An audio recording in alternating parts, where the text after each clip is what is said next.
Seja a vossa moderação conhecida de todos os homens, perto está o Senhor. Não andeis ansiosos de coisa alguma, mas em tudo, porém, seja conhecida diante de Deus as vossas petições, pela oração, pela súplica, com ações de graça. E a paz de Deus, que excede todo entendimento, guardará o vosso coração e a vossa mente em Cristo Jesus. Finalmente, irmão, tudo que é verdadeiro, tudo que é respeitável, tudo que é justo, tudo que é puro, tudo que é amável, tudo que é de boa fama, se alguma virtude há, se algum louvor existe, seja isso que ocupe o vosso pensamento. O que também aprendeste, recebeste e visse em mim, isso praticai, e o Deus da paz será convosco. Senhor, em nome de Jesus, obrigado pela tua presença, obrigado, Senhor, pela tua palavra. Nessa noite, Pai, eu quero te agradecer, ó Deus, pela oportunidade. Sabemos, ó Deus, que tudo, Senhor, Pai, contribui para o bem daqueles que amam a Deus e andam segundo o seu decreto. Nessa noite, Pai, usa a minha vida, Senhor, com misericórdia, Senhor, com graça, porque só assim, Senhor, nós viveremos, ó Pai, andaremos, ó Pai, diante da tua presença. Sabemos, ó Pai, que nada somos, ó Pai, sem o teu Espírito Santo. Nessa noite, Pai, abre os ouvidos da tua igreja, abre o ouvido do teu povo, inclina, Senhor, os teus ouvidos para a oração deste lugar, assim como Salomão orou, Senhor, nós repetimos, Senhor, que o Senhor possa, Senhor, inclinar dos céus a tua boa mão, e o teu ouvido e a tua boa mão estender sobre este lugar, e que teus anjos estejam acampados aqui ao nosso derredor, para, Senhor, repreender toda ação, toda acusação do inferno, toda ação do maligno, e caia por terra, em nome de Jesus. Amém. Amém? Aleluia. Hoje nós vamos falar de uma vida equilibrada na mente, né? A gente, como é a mente de um cristão? Todos nós, né, hoje em dia nós nos preocupamos muito com o nosso físico, né? Quer dizer, alguns, né? Se preocupam muito com o estético, né? Com aquilo que se vê, com aquilo que você consegue apalpar, você consegue até admirar. Mas eu trouxe um pensamento para nós, uma frase aqui de Mia Pirman: o pensamento é o pai da ação, né? Quando a gente pensa isso, o que a gente consegue imaginar? Alguém já pensou alguma coisa aqui e não fez? E alguém já não pensou e fez? A maioria de nós faz sem pensar, né? Já fez, né? Agora vamos só reparar, vamos conter os danos, né? Então, isso acontece muito em nosso. Então, assim, antes de toda atitude existe uma ideia, uma intenção, uma convicção dentro da nossa mente. Por exemplo, a gente quer estudar, a gente quer se formar, a gente quer seguir tal carreira. Então já houve um pensamento em nós e nós falamos, nós vamos prosseguir, nós vamos fazer esse processo andar dessa maneira. Então a gente pensa e logo executa. Era para ser assim, né? Tratando na lógica de Deus, tá? Às vezes a gente não faz. As nossas ações não surgem do nada. Ninguém sai do nada, irmão. Desculpe. Nós não saímos do nada, né? Tipo assim, às vezes você vê a pessoa, nossa, irmão, era uma bênção, pregava, cantava, pulava, profetizava, saiu da igreja. Puf. Como? Do nada? Não é do nada. Algum pensamento, alguma coisa, alguma situação que ocorreu lá atrás, e essa pessoa apenas naquele dia falou, para mim chega, basta, não vou mais, não volto, não quero saber, né? Então nada acontece assim, aconteceu na minha vida, foi um acidente. Não, tipo assim, quando a gente, nos nossos pensamentos, né, a gente já pensou em tantas coisas, a gente pensa em tantas situações, e a gente fala assim, é melhor a gente não fazer tal coisa, né? Aí existe até um memezinho que, né, que se eu fizesse tudo o que eu penso, eu estaria preso, né? Então, tipo, a nossa mente não anda muito legal. Se eu estou pensando nos negócios aí que não agrada a Deus, então as nossas ações não surgem do nada, né? A maioria das nossas ações elas são muito bem pensadas e calculadas. Na nossa casa, com os cônjuges, com o trabalho, com tudo. Eu diria que existem as suas exceções, existem as exceções, mas em sua maioria nós fazemos tal coisa para atingir algo. Você quer ver uma coisa que acontece muito, principalmente no meio dos casados, né? Quando a gente fala assim, do que o pensamento é ação, alguém já pensou na vida como irritar o outro? Claro que já. A pessoa não gosta que faz isso. Aí você na discussão, o que você faz? Isso. Por quê? Você sabe que aquilo vai irritar a pessoa. Nós sabemos, né, que aquilo vai irritar, que aquilo vai desestabilizar a pessoa. Então a gente faz. E a gente faz de caso pensado. A gente não sai do nada, tipo assim, eu fiz de novo. Toda vez, em toda discussão, a mesma coisa. Não, porque já é premeditado. Então nós temos essa premeditação. Nós temos essas premeditações com os nossos filhos. A gente fica sempre dando. A gente fala assim, eu não forço meu filho a nada, mas está sempre guiando ele para aquele lado.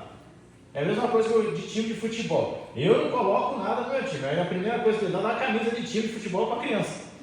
Não estou influenciando. Não estou. Aí você fala assim, mas como não? Você já está insinuando, né? Mas enfim, elas nascem daquilo que alimentamos no coração e nos pensamentos. E aí, quando a gente fala de alimento, né? Tem sempre aqui falado, né? Que existe 2 seres dentro de nós, o bom e o mal. Aquele que nós mais alimentamos é o que mais vai crescer, é o que mais vai sobrepujar sobre nós, né? Alimentando no coração e nos pensamentos. A gente para imaginar, tipo assim, em casos de separações, de divórcio, é isso que acontece. Nós começamos a alimentar. A gente está indo bem, está casado, bem casado e tal. Aí passa um tempo, vem alguma coisa, uma discussão, uma contenda, e aí a gente começa a alimentar uma outra expectativa, uma outra coisa que Deus condena. Mas aí a gente passa tipo assim, a primeira vez você olha e fala, sangue de Jesus tem poder. Será? Segunda vez você fala, está repreendido em nome de Jesus. Na terceira vez você fala, até que não é tão feio, né? Pronto. Aí vai alimentando, e quando você vê a sua comunhão com Deus, foi. Porque a Bíblia diz em Provérbios 23:7, porque como imaginou a sua alma, assim ele é. Prateado o versículo. Então a nossa mente, a gente pensa, você fala, mas quer dizer então que se eu pensar que eu sou rico, eu vou ser? Pode. Eu conheço muita gente que é pobre e pensa que é rico. Seu cartão de crédito está lá em cima. Mas ele é rico, ele vive, né? Ele vive como ele quer. Mas, assim como aqui nós estamos falando de alma, o nosso pensamento. Então tem pessoas que, assim como você pensa, assim como a sua alma pensa, assim ele é. Se nós somos bondosos, a nossa alma é bondosa. Se nós somos altruístas, as nossas atitudes também serão, né? Por isso temos de tomar cuidado com eles, os efeitos que os pensamentos têm sobre o nosso caráter e as nossas ações. Irmãos, é uma coisa meio que óbvia. Quando a gente pega a história de Judas, não o bom, o ruim, porque tem 2 Judas, né? Tem um Judas bom e um Judas ruim. Mas o Judas ruim, aquele que traiu, ele estava praticamente junto com o Senhor desde o início, né, da sua caminhada. Mas quando no dia da Santa Ceia, o Senhor fala, aquele que está comendo comigo é o que vai me trair. Gente, por favor, né? Jesus deixou todo mundo meio estranho, né? Peraí, mas estava todo mundo comendo com ele? Então um olhou para a cara do outro e falou: será que é eu? Aquele dia eu olhei e falei que Jesus não estava legal. Será que é eu? Eu falei mal da irmã de Jesus um dia desse, mano. Será que é eu? E eles começaram a ter uma DR entre os discípulos. E aí mas no livro de João vai discriminar por que Judas era ele. Porque a Bíblia diz que ele era o tesoureiro dos apóstolos. E ele fazia o quê? Roubava. O que era o seu pensamento? Não, tinha que tomar cuidado. O seu pensamento, puxa vida, está entrando recursos legais aqui, eu vou começar a desviar um pouquinho para lá, 10% para o STF, 10% para o TSE, 10% para o parlamentar, 10% para o delegado, e vai que vai, né? E a vida desse homem, ele acabou traindo Jesus, mas não foi um ato de repentino, já estava acontecendo algo muito mais, porque a Bíblia diz lá em Apocalipse que os ladrões não herdam do que mesmo? O céu? Os ladrões, aí ele vai lá, tem uma listinha lá de alguns elementos que a gente não quer estar nela. Os cães, e vai por aí afora. Os ladrões não herdarão o reino dos céus. Então Judas automaticamente já estava pensando que estava levando vantagem sobre aquela situação. E a sua ação foi o quê? A morte, né? Aquilo que pensamos continuamente acaba moldando o nosso caráter.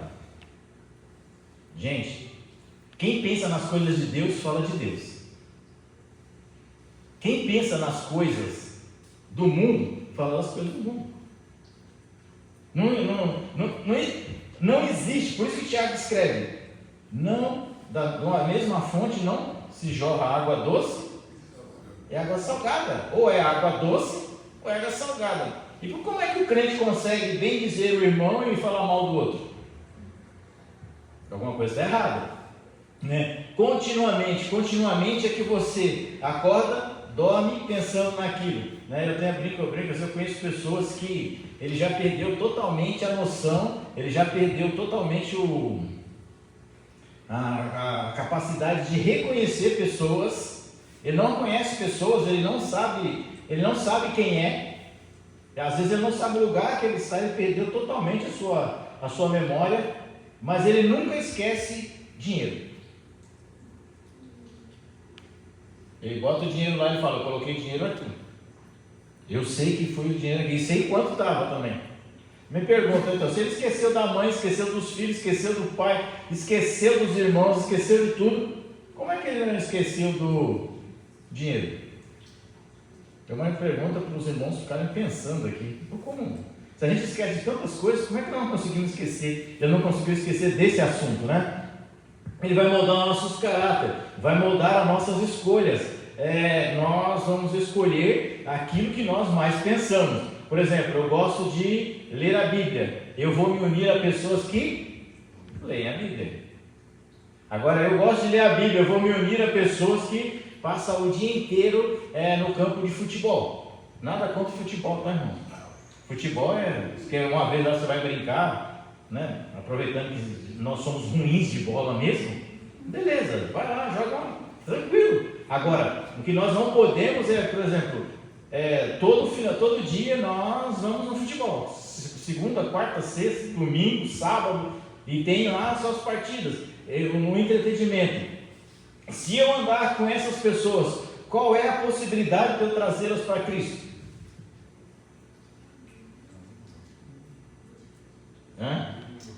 De 0 a 10, eu digo menos 1. É mais fácil eu ir para o futebol todo final de semana do que eles virem para a casa do Senhor, né? Essa é uma coisa muito interessante, né? As nossas escolhas, o que nós mais pensamos, o que nós trabalhamos na nossa mente, também molda o nosso destino. As pessoas falam: pô, Afonso, não é assim, né? É desse jeito. Nós planejamos continuamente. Se nossas escolhas forem erradas, o nosso destino também não será muito agradável. Uma mente cheia de medo produz paralisação, né? Uma mente que está carregada de de peso, de ódio, ela vai trazer mágoa, vai trazer mancha, vai trazer mácula. Uma mente cheia de fé produz coragem. Se você é medroso, né? Quando eu falo medroso é no sentido da palavra, não o medo físico, né? A pessoa é medrosa. Aí não posso fazer, não consigo, não tenho capacidade, não consigo, não posso, não tenho. Você está paralisado. Uma pessoa com a mente cheia de fé produz coragem. Vai falar: eu não vou na minha, eu vou na do Senhor.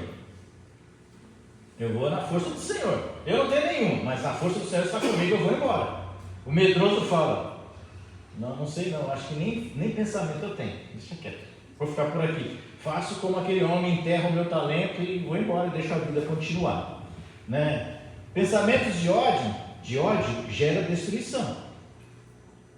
Pensamentos de amor geram vidas. Então quando a gente odeia, né? E é fácil odiar, tá, irmãos? Porque Caim odiava Abel, não sei, do nada, né?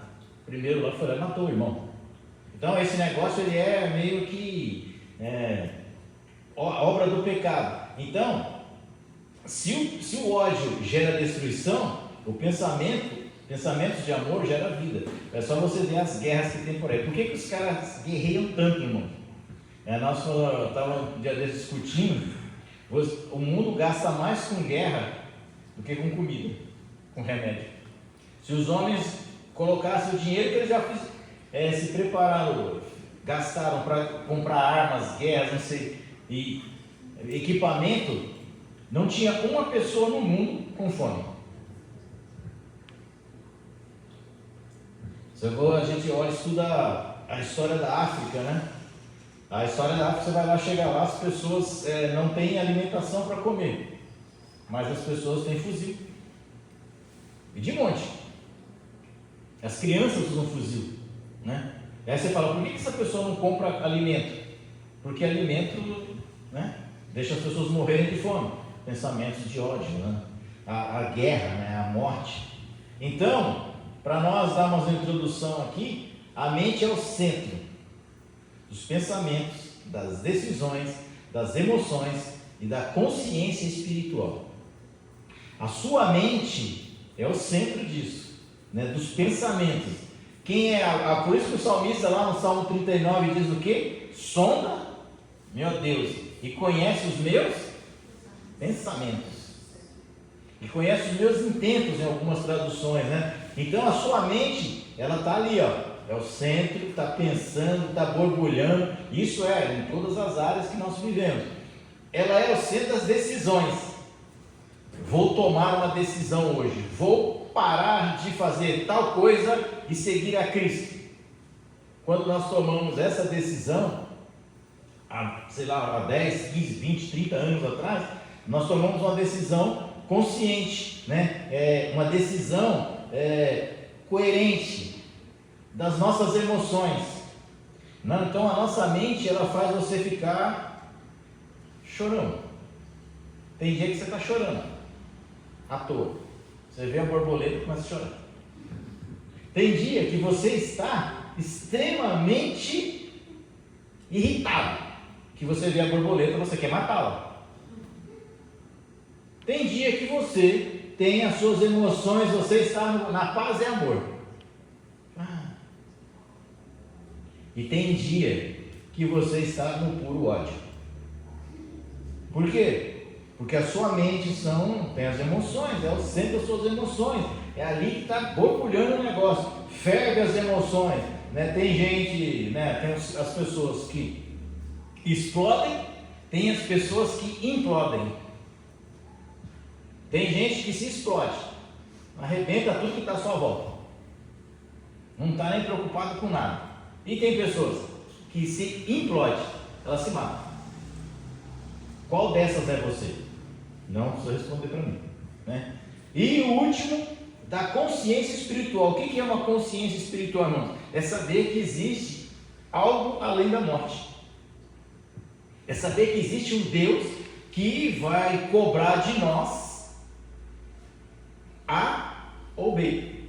É saber que existe uma palavra que nós temos que obedecer.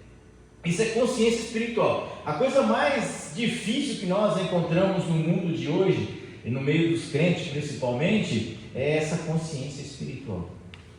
Porque essa consciência espiritual, ela vem de discernimento espiritual. Se nós não temos, qualquer coisa serve.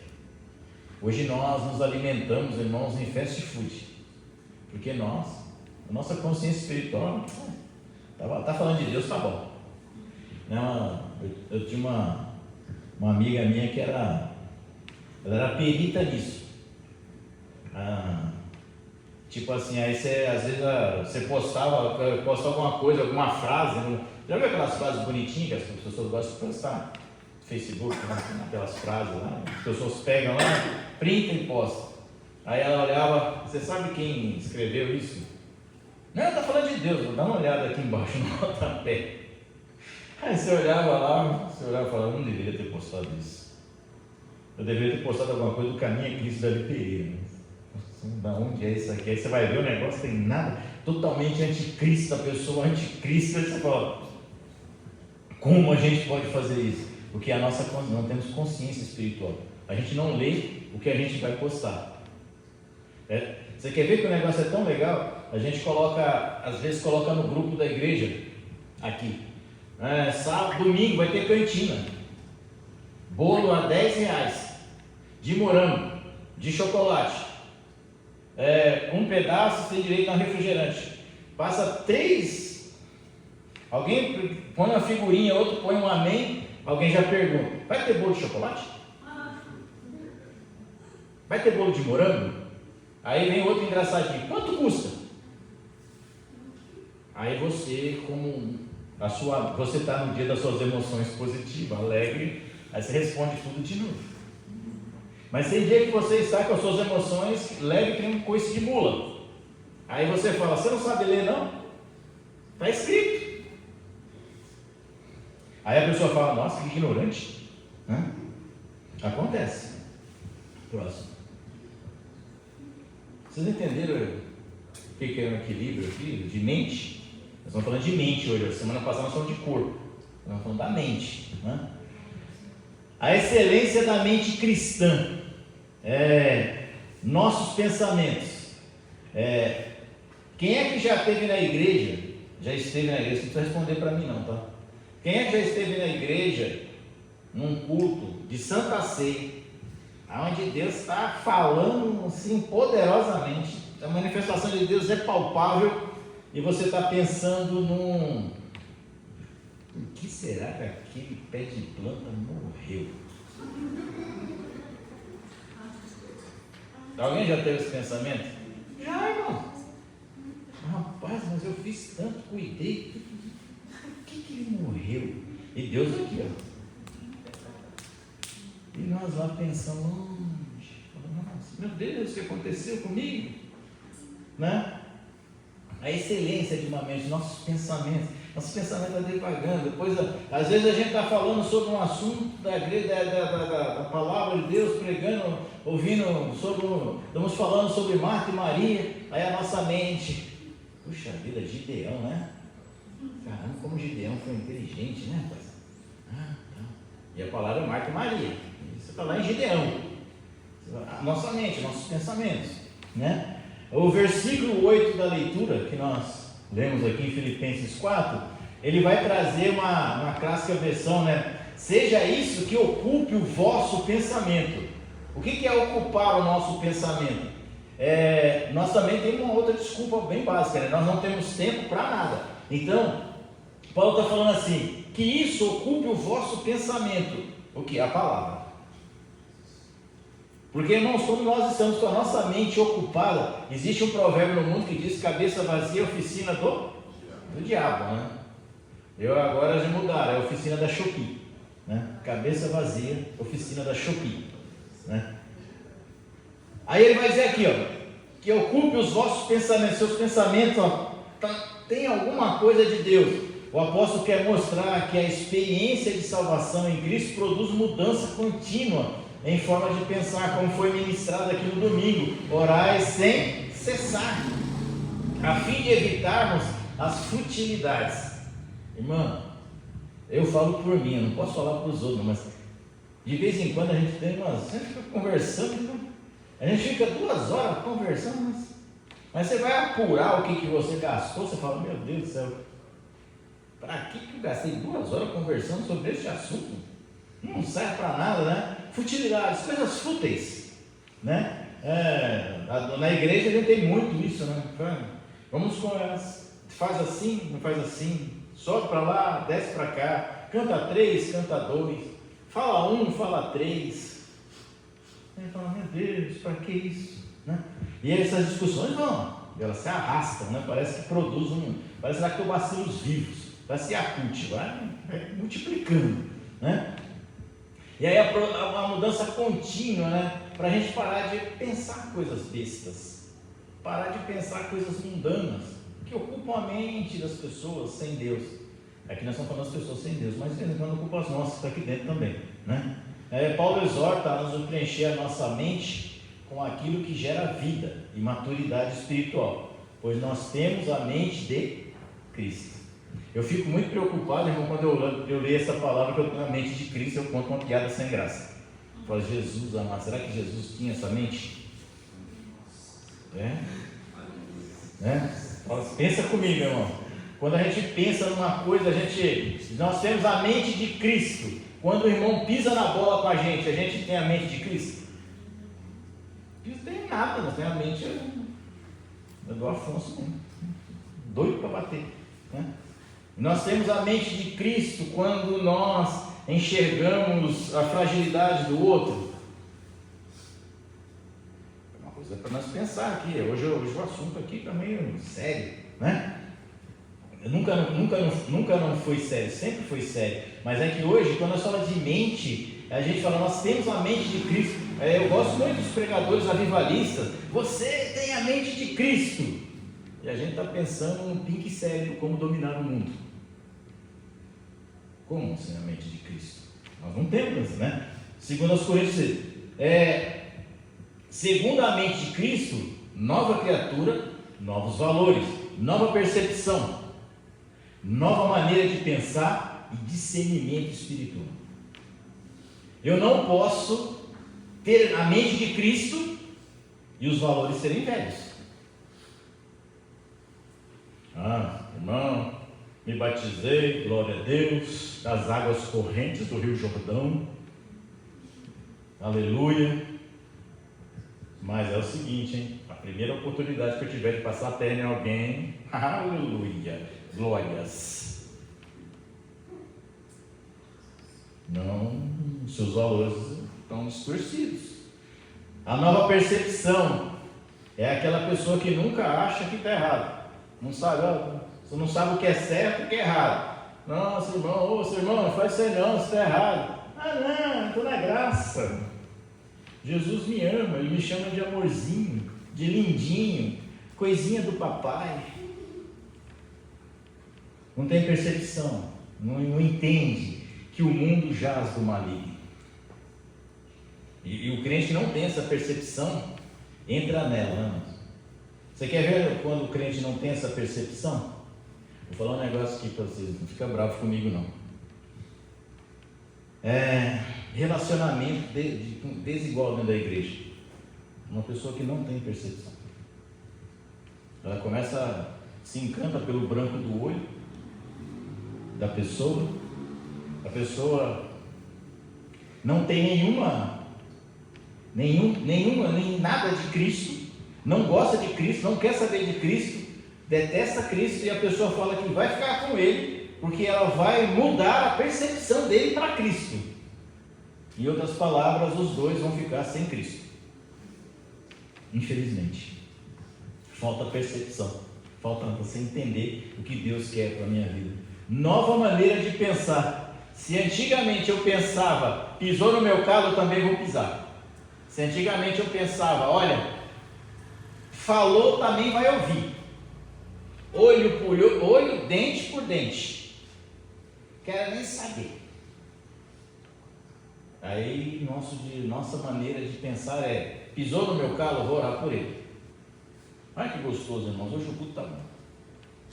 Pisou no meu pé, Deus, que ele tenha sapato de algodão. para não machucar. Falou mal de mim, Senhor, abençoa a língua dele. Eu coloco brasas na cabeça dele, Senhor. Mexeu comigo, falou que eu sou desafinado, que eu canto mal, que eu prego mal. Deus, dá o Espírito Santo para ele pregar no meu lugar.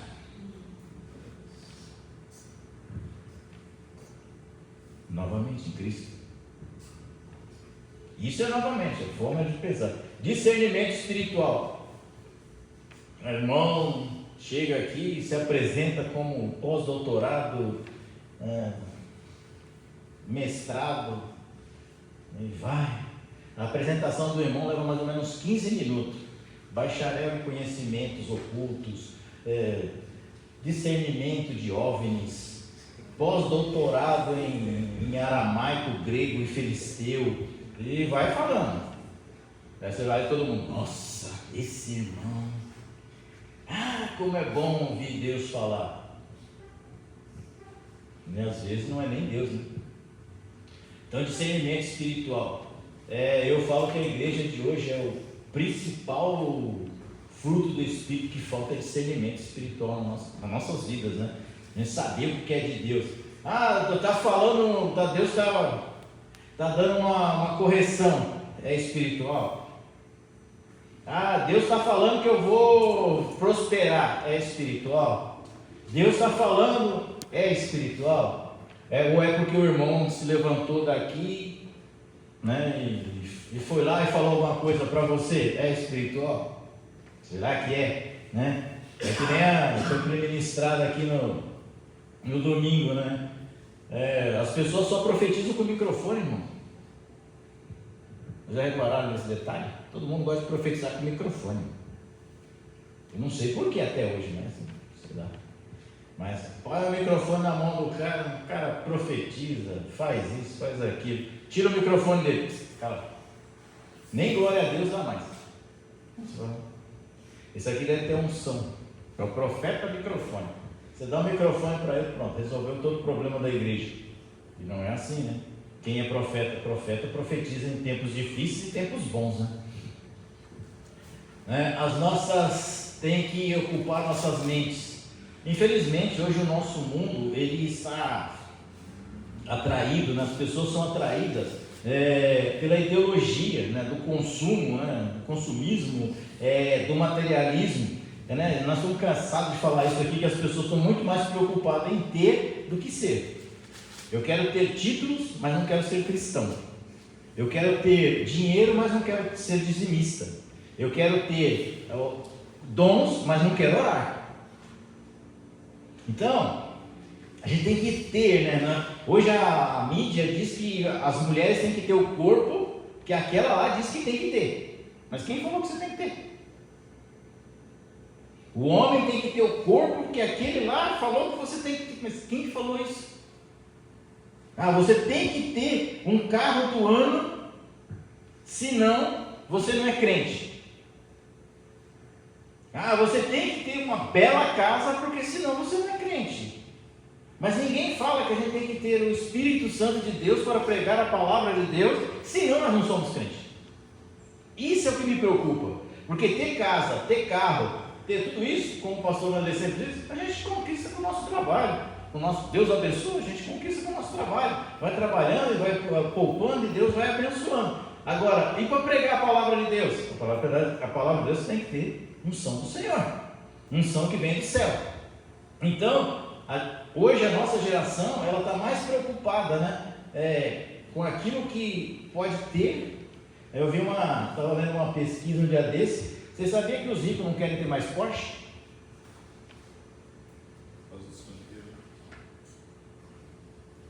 A que ponto nós chegamos, irmão? Eu, filho de papai, não quero mais Porsche. Por quê? Porque pobre começou a comprar Porsche, fazer um monte de coisa errada com Porsche. Não sei, toda semana um Porsche mata alguém, atropela alguém. Aí você sai o cara do Porsche, você dá uma olhada para a cara do Porsche e fala, né, realmente, você não merecia estar andando de Porsche. Merecia estar andando de uma Hilux preta e branca, cinza, né? Escoltado com 4 cidadãos, né? E aí, mas você vê, e aí o pessoal falou, não, as pessoas agora estão comprando outros carros porque não querem mais andar de Porsche. Porque o sinônimo Porsche, quando a pessoa passa de Porsche, as pessoas falam, ixi, lá vai o malandro, lá vai o mau caráter, lá vai o bêbado. Que nível nós chegamos, né? Por quê? Porque é importante você ostentar que você tem, que você tem o poder, né? Segundo, a mente cristã, ela deve pensar nas coisas eternas. Nós muitas vezes nos preocupamos muito com aqui, e eu concordo, às vezes a gente está doente. Porque quando a gente está doente, a gente quer o quê, irmão? Ser curado. No céu? Não, aqui, eu estou com dor aqui, porque no céu eu não vou ter dor. Para quê? O Senhor vai ser curado no céu. Beleza, glória a Deus. No céu não vai ter dor, não vai ter choro, não vai ter pranto. Então para que eu vou? Né? Então a gente quer ser curado aqui. A gente quer ter uma vida melhor aqui. A gente quer ter coisas boas aqui. Mas a gente não pode se esquecer que nós somos peregrinos nessa terra. A mente do verdadeiro cristão, ela está pensando nas coisas do alto. Então está pensando em Isaías, novos céus, nova terra, coração não viu, pensamento não pensou. É isso que eu estou precisando, estou buscando, né? Então ele fala assim, além aos Filipenses, o tema do processo de pensar é tratado por Paulo em outra sorte. O que diz em Romanos 12:2? Não vos conformeis com este mundo, mas transformai-vos pela renovação. Não vos conformeis. Em Colossenses 3:2 diz, pensai nas coisas que são nas coisas do alto, né? Pensar nas coisas que são de cima. Por exemplo, não sugere que devamos viver uma espiritualidade irreal. Eu gostei muito dessa frase aqui. Espiritualidade irreal. Sim, e sim equilibrada, conjugando mente e coração a partir dos valores espirituais na vida terrena. Lá em João, capítulo 17, oração do sacerdotal de Jesus, ele fala, não será tirado do mundo, mas guardado. Tem crente, irmãos, que ele vem para a igreja, ele acha que ele entrou na bolha. Alguém já assistiu aquele filme com a Julia Roberts, com o molequinho no capacete lá? Que ele tem uma doença rara, né? Ele anda sempre de capacete, de dia, de noite na escola, vai para todos os lugares da escola, e aí eles põem dentro da bolha que assim, que não acontece nada com ele. Então tem crente que acha que ele vem para a igreja, ele vai ficar numa bolha. Nossa, puxa vida, o pecado não vai mais me alcançar? Glória, aleluia, agora eu estou protegido, estou debaixo de uma cobertura espiritual. Não faça isso. Tenha discernimento espiritual. Nós vivemos num mundo de embates. No mundo espiritual nós estamos brigando todo dia. E não adianta você achar que, não, é briga, é soco, é pontapé todo dia, né? Não tem essa, né? Em 1 Coríntios 5, 9 e 10, Paulo fala exatamente isso. Não se associar a impuros. Aí ele fala, mas não no sentido de não conviver, é no sentido de não andar junto. Porque uma coisa, irmãos, é eu saber que a pessoa é errada, a outra coisa é eu andar junto com ela. Aí você já viu aquela história do cara que morre, que está junto com o outro? E fulano estava andando, passaram, deram um monte de tiro. Ele morreu, não, ele era pai de família, mas ele estava andando, pensava que era do mesmo. Morreu. Por quê? Porque não, a nossa vida diz, quer dizer então que eu não posso conhecer ninguém fora da igreja, eu não posso conhecer ninguém fora do evangelho. Pode. O que você não pode associar-se a Ele, é viver com Ele, é ter uma vida de comunhão com Ele, andar junto com Ele, né? Os maus pensamentos são fruto da inclinação humana para o mal. Tipo assim, ninguém acha que o mau pensamento vem de Deus. Daí a recomendação de que nossa mente deve ocupar-se com a palavra de Deus, com o princípio eterno do reino divino. Aí Paulo escreve lá no 2 Coríntios 10:5, levando cativo todo entendimento e obediência de Cristo, ou a Cristo. Então eu tenho a minha mente, eu penso coisa errada, eu subjugo a minha mente e falo, levo a obediência a Cristo. É fácil? Não. Se fosse fácil, Paulo não teria escrevido, né? Próximo, por gentileza. Outra coisa que nós, de vez em quando, ficamos meio perdidos é isso aqui, né? Agindo sabiamente. A sabedoria, irmãos, a gente sabe que nem algumas pessoas são desprovidas, né? Tipo, tem uma frase, né? Não sei se é de um pensador chinês que ele diz: a sabedoria sempre quis te alcançar, mas você sempre foi mais rápido que ela. Então, né? Mas deixa pra lá. Sabemos que a sociedade atual é dominada por ideologias contrárias ao Evangelho. Irmãos, põe na cabeça de vocês: o mundo não gosta de você. Ah, não pode ser verdade. A minha vizinha gosta. Meu vizinho gosta. Fulano não gosta. Exatamente esse mundo que o Senhor, né, nos enviou lá, né, a fazer a sua obra, em João 17, 18. Em Mateus 28, 19 diz, né, o famoso deide, né, de atender o seu chamado, não com medo, mas com coragem, não com ignorância, mas sabiamente, não com quem impõe uma verdade particular, mas com quem expõe e testemunha as verdades eternas. O que é andar sabiamente, irmãos? Não é você querer empurrar Cristo goela abaixo das pessoas. Chega na igreja, chega na casa do irmão, vê lá algo que não... vou quebrar. Vai lá, você vai apanhar dentro da casa das pessoas. Não é por força nem por violência, seja sábio. A pessoa, ela tem a sua fé, tem a sua maneira de pensar. Muitas vezes a gente é extremamente arrogante. A palavra correta é essa, arrogante. Chegamos e achamos que as pessoas são obrigadas a ouvir o que nós temos para falar. Ninguém é obrigado a ouvir o que nós temos para falar, irmãos. Ninguém. Que nem aquela mocinha lá que já saiu no jornal, a menina resolveu pregar no avião. Não, desculpa, gente. Falta de sabedoria. Primeiro que você não pode ficar em pé no avião quando ele está decolando. Você pode ocorrer um acidente e aí você querer processar a companhia aérea depois. Então, existem regras que você não pode. Não, eu vou lá, mas é que Deus mandou eu falar. Eu vi uma história de um pastor uma vez, que ele foi para uma convenção lá, não sei aonde lá, e quando ele olhou, o pessoal olhou, a asa do avião estava pegando fogo. Não sei quantos quilômetros do aeroporto, fazia tempo. E aí, nessa hora, ele falou assim: gente, todo mundo, você imagina, né, irmão? Você olha, é aquele negócio meio que é automático. Um olhou, viu, começou a falar, o outro já viu, com um pouco. Até o cara que estava no avião de trás descobriu que estava pegando fogo. Aí ele pegou, esse pastor pegou e levantou no meio do avião e falou assim: gente, para vocês saberem que existe um Deus, esse avião não vai acontecer nada com ele, porque eu sou servo de Deus. Ele falou que não vai acontecer. Eu vou orar aqui e esse fogo vai apagar. Ele levantou, orou, o fogo, puf. Os caras trouxeram ele, colocaram ele de pé, sabe no guichê da companhia?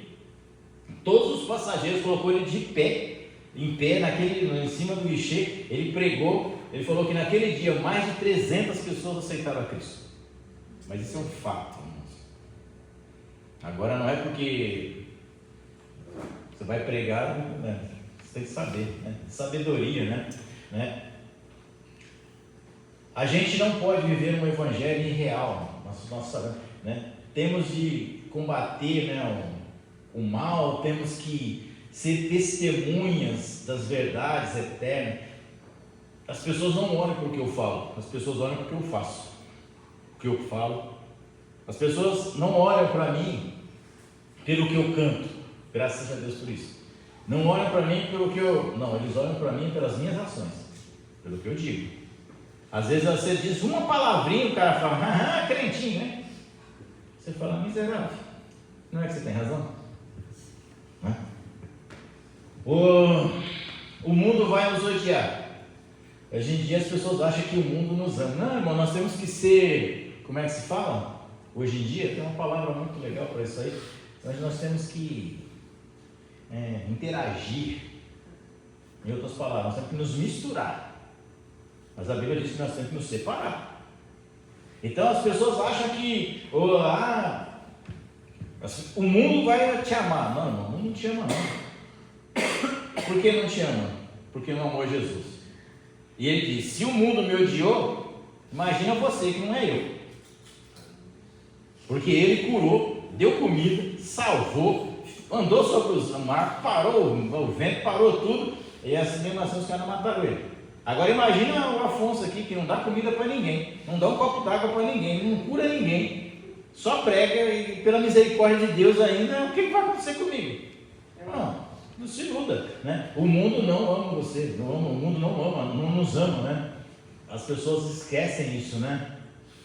Que o mundo, ele é contra nós, né? E hoje de uma maneira bem mais evidente, porque se você falar alguma coisa é para você ser preso. O que deve ocupar a mente do cristão? Versículo 8. O apóstolo inicia sua reflexão, né?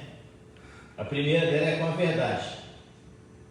Por que com a verdade? Eu sou a verdade. Eu sou o caminho e a verdade. Por isso que Paulo começa a sua reflexão com a verdade. Percebemos que essa virtude, o apóstolo entende tudo que é reto e que se opõe ao falso. Verdade. Seria meio estranho se não fosse o contrário, né? E tudo aquilo que é autêntico, não baseado em meras suposições ou em algo que não possa ser comprovado. Por isso que Paulo escreve, eu vi a Cristo, eu vivi Cristo, eu passei por tal coisa, eu fiz tal coisa, não porque eu ouvi falar, porque eu vivi, né? O espírito, né?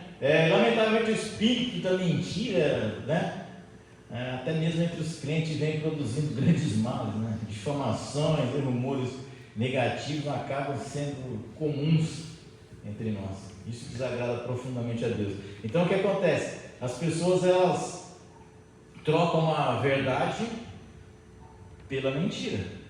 As pessoas não querem mudança, as pessoas querem um lugar que aceite como elas estão. A igreja não foi feita para isso. Nós da igreja, nós que aceitamos a Cristo, nós aceitamos a Cristo sabendo que nós precisamos mudar, e não Deus mudando. Mas nós precisamos mudar, nós precisamos enquadrar naquilo que Deus tem para nós. Em tudo que é honesto. Eu estava brincando isso aqui, né? Honestidade é uma coisa meio estranha, né? Um dia desse eu passei no mercado, aí passou no mercado, passou a compra, tal, assim. Aí a moça pegou e me deu. Passei, guardei as coisas, paguei a moça e vim embora. Como todos nós fazemos, né? Todos os dias. Aí cheguei em casa, olhei a lista, né? Quem tem o hábito de olhar a lista em casa que comprou, irmão? Só cara louco, chato. Minha esposa também. Eu lá olhei, passou. Aí o que veio ao mais? É uma manteiga, né? Sabe as manteiguinhas acho que da Itambé, sei lá. Cara, não, 30 conto. Aí eu quase cheguei e falei, pô, isso aqui não passou, ó. Veio a mais. Eu olhei a lista e falei, isso aqui não veio. Falei pra ela, isso aqui não veio a mais. No outro dia eu passei no mercado. Cheguei na mocinha que estava ali, que fica sentada, para ele, moça, trouxe isso aqui para devolver. Mas está estragado? O que aconteceu? Falei, não, que ela passou na lista de compra, ela foi, mas não foi registrada. A mulher olhou para mim assim com uma cara, parecia que era um ET. Falou, é sério isso? Falei, não estava na lista, foi de graça. Ela falou, olha, eu estou aqui no mercado há não sei quanto tempo, é a primeira vez que eu vejo alguém devolver alguma coisa nesse mercado. Espantada a mulher, eu falei, isso era para ser normal, não era nem para ser notícia. Achou uma carteira com dinheiro, achou a carteira cheia de dinheiro de devolver. Quando tem que devolver, não é sua? Tem lógica para isso? Achou não sei o que, devolveu. Não é seu, devolve. E aí a mulher ficou espantada comigo e falou assim, eu estou aqui há esse tempo e eu nunca vi alguém fazer isso. Eu falei, eu já vi alguém meter o louco, minha metade e trazer para trocar, para pegar uma cheia. Mas trazer a cheia, eu falei, não, deixa quieto. Ela falou, verdadeiramente, isso é um fato de honestidade. Eu falei, não a mim, mas a ele, que a glória é dele, né? Temos que ser honestos. Nós não podemos vender carro com motor pifado. Não podemos, sem avisar.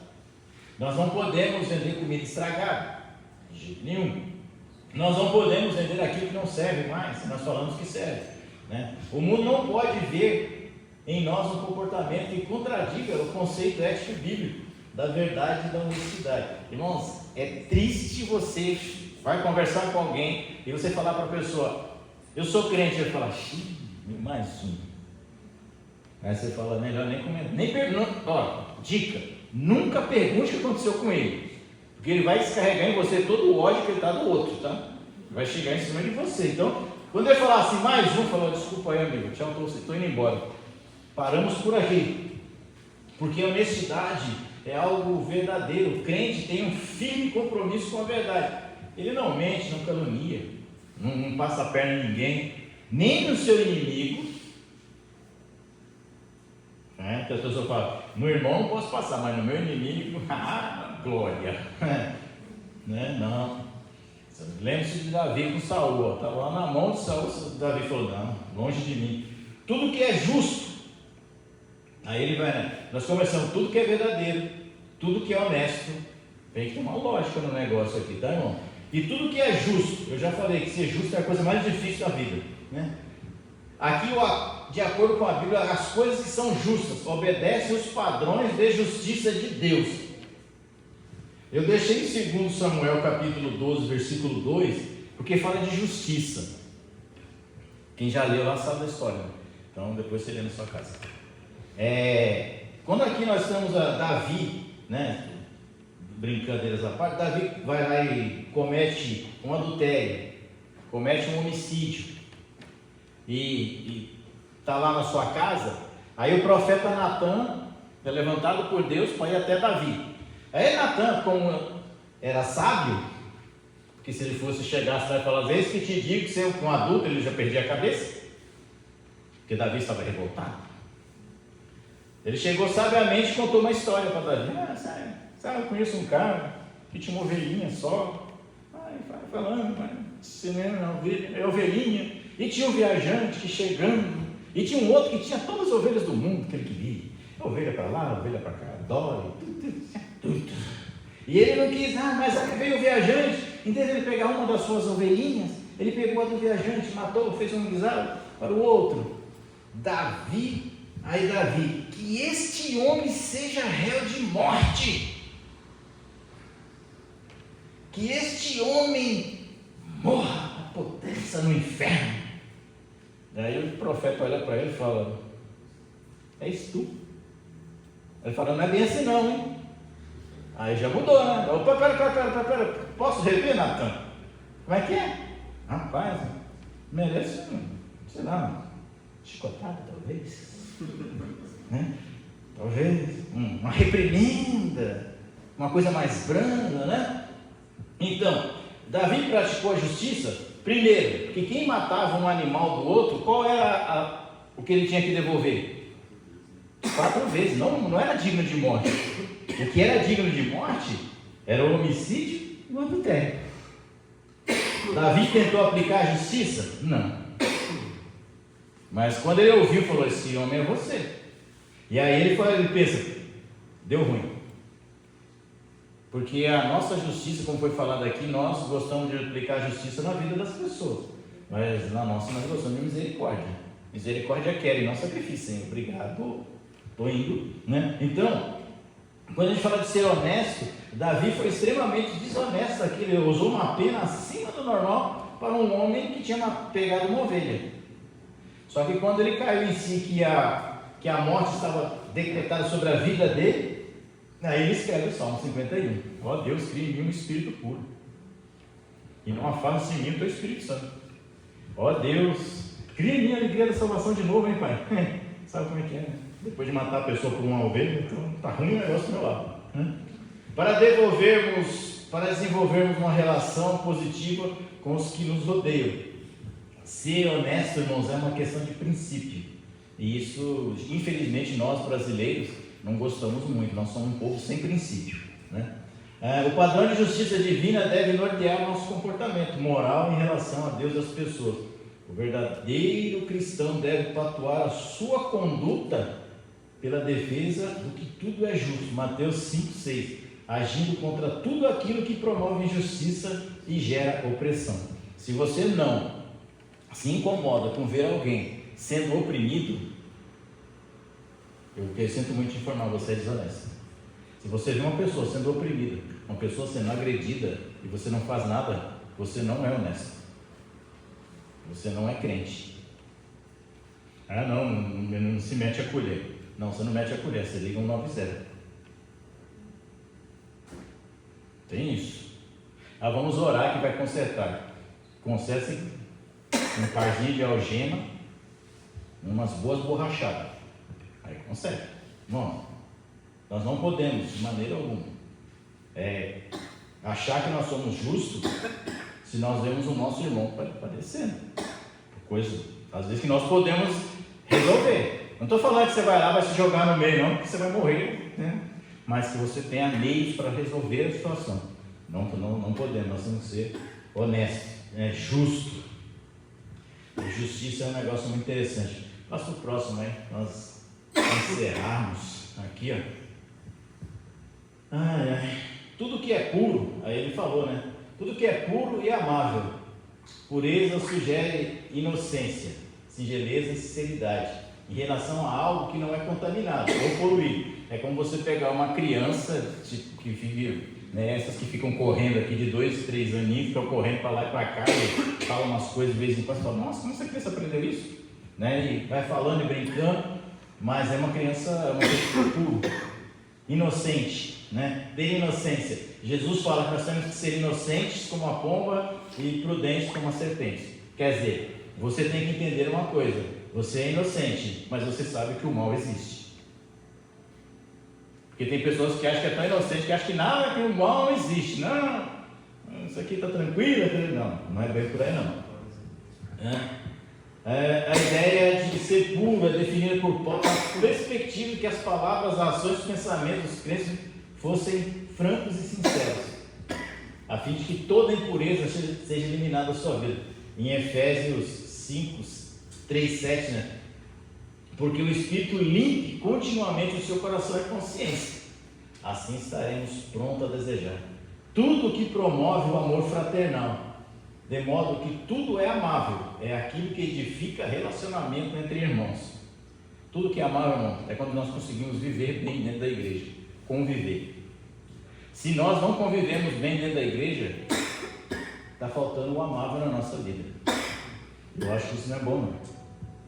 Tudo que é de boa fama, né? Eu coloquei aqui, boa fama nossa, aquele irmão lá é legal, né? Aquela irmã é gente boa, aquele irmão tem um histórico, tem um testemunho legal, né? Quando Jesus está lá em Mateus 4,24, a palavra de Deus diz que a fama de Jesus percorreu até a Síria, e as pessoas vinham querer saber dele, né? Então, tipo assim, não é a fama do mentiroso, não é a fama do picareta, não é a fama do extorque, não é do aproveitador, não, é boa fama, tem que ter boa fama. Simples objetivo, a expressão refere-se ao cuidado que devemos ter com as palavras, ações do nosso dia a dia. Irmão, a sua boa ação é o seguinte: qual a boa fama? Esse irmão não fala palavrão, não, eu moro com ele, eu trabalho com ele há tanto tempo, nunca ouvi falar um palavrão na boca dele. Nunca vi ele mentir, nunca vi ele fazer tal coisa. Boa fama, né? Às vezes a mesma expressão, por bom nome, né? Ter um bom nome na praça. Eu lembro que antigamente disse que as pessoas faziam negócio com bigode, né? O fio do bigode, né? Hoje em dia a gente nem se assina, os caras estão querendo aceitar mais. Então, tipo, a gente tem que rever, né? Aí a gente diz assim, ó, para não encerrarmos. Acho que não tem mais um, se não estou me engano. A conduta de Paulo como modelo, 4,9. Paulo, uma vida a ser imitada. Irmãos, Paulo não foi presunçoso aqui de achar, não, gente, eu sou o bambambam, eu sou o nota 10 da igreja, não. Ele está falando assim, ó, os versículos, o apóstolo, o verbo, e ele utiliza 5 verbos para que as pessoas prestem atenção. Eu deixei em negrito ali, ó. Para você ter uma vida mais ou menos como a de Paulo. Eu sei que não vai chegar perto, mas tá bom. Mas tem que tentar. Primeiro, você precisa aprender. Culto de ensino, você já deu um passo. Glória a Deus pela sua vida. Já está chegando perto de Paulo. Segundo, você tem que receber. Aí eu já não sei. Terceiro, você tem que ouvir. Aí eu também não sei se você está ouvindo ou não. De repente você está pensando no que eu te falei, lá na planta que morreu, né? E o último, ele tem mais um, você tem que ver. Ver o quê? Aquilo que está sendo ministrado. Ver se as pessoas que estão ministrando são pessoas que realmente são idôneas, né? E por último, fazer. Não para você ser igual Paulo, é tão simples, irmão. 5 verbos, você já está igual Paulo. Ó, alinhado, fininho, tranquilo, né? Esses recursos, irmãos, percebe-se que poderiam viver as virtudes da palavra de Deus. São recursos que você tem que ter. Não adianta, Paulo fala assim, não, seja meu imitador como eu sou de Cristo. Isso é uma bela responsabilidade. Irmão, seja um bom marido como eu sou da minha esposa. Seja um bom pagador como eu sou. Não vale. Seja um bom filho como eu sou com a minha mãe. Está difícil fazer isso, irmão? Eu não queria ser Paulo, mas quer dizer que eu vou fazer isso? Não. Eu estou limitando o seu campo de ação. Seja um bom pagador. Seja um homem de palavra, uma mulher de palavra. Seja um bom filho, uma boa mãe, um bom marido, uma boa esposa, um bom funcionário, um bom patrão. Sejam meus imitadores. Que glória, né? Ele inclusive assume o papel de referencial a ser imitado. Eu já falei, não é isso, né? Ele não era infalível, não, mas ele exorta Filipenses que tem a transparência, porque eles conheciam a vida de Paulo, eles sabiam quem era Paulo. Nós precisamos conhecer Paulo, né? Precisamos ter aí, né, o mais alto. E eles deveriam ter um modelo, tanto aos crentes como ao não crente. A gente acha muito que a gente tem que ser exemplo dentro da igreja, né, irmão? Sim, a gente tem que ser exemplo dentro da igreja, mas fora da igreja muito mais. Senão nós somos um problema. Agora nós vamos aqui, Paulo, um ministro, né, um obreiro, né, vamos falar um pouco para nós aqui que estamos na frente de alguns trabalhos. Paulo, devem aprender com Paulo uma verdade pastoral. Todo ministro de Deus deve ser transparente. Assim como Deus da graça chamou os fiéis da terra para serem irrepreensíveis, Ele igualmente nos chamou para administrarmos o seu rebanho com lisura, amor e muita boa vontade. Isso é descrito em 1 Pedro capítulo 5, 2 e 3. Essas qualidades pastorais são indispensáveis, depois você lê lá que você vai saber qual que é, são indispensáveis na experiência ministerial dos líderes cristãos, né?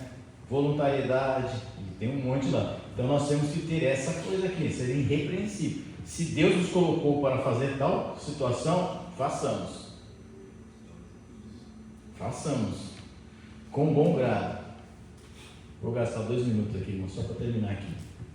E aí Paulo encerra, né, o versículo 9 dizendo: e o Deus de paz, se buscarmos tudo que é verdadeiro, honesto, justo, puro, amável, de boa forma, teremos uma preciosa promessa: o Deus de paz será convosco.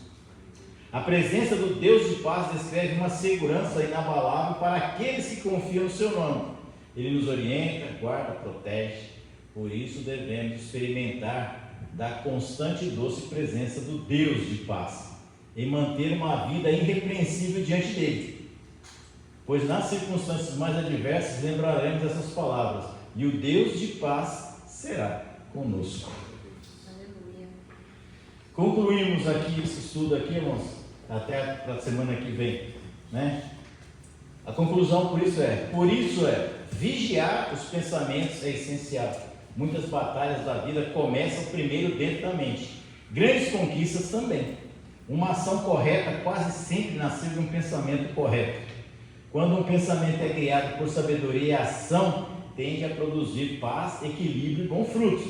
Mas quando a mente é dominada pela inveja, orgulho, impulsividade, as ações refletem esse caos. A reflexão que fica é: que tipo de pensamento tenho alimentado?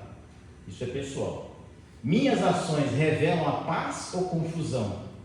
O que domina a minha mente hoje está me aproximando ou afastando do próprio Deus? Transformar a vida começa pela renovação da mente. Antes de mudar atitudes, é preciso mudar os pensamentos, porque o pensamento continua sendo o pai da ação. Amém? Alguma dúvida? Se tiverem dúvidas, terça-feira que vem, o diácono Jonas estará ensinando aqui. Podem tirar com eles. Amém? Irmãos, essa é a nossa mente. Quando a gente fala de mente,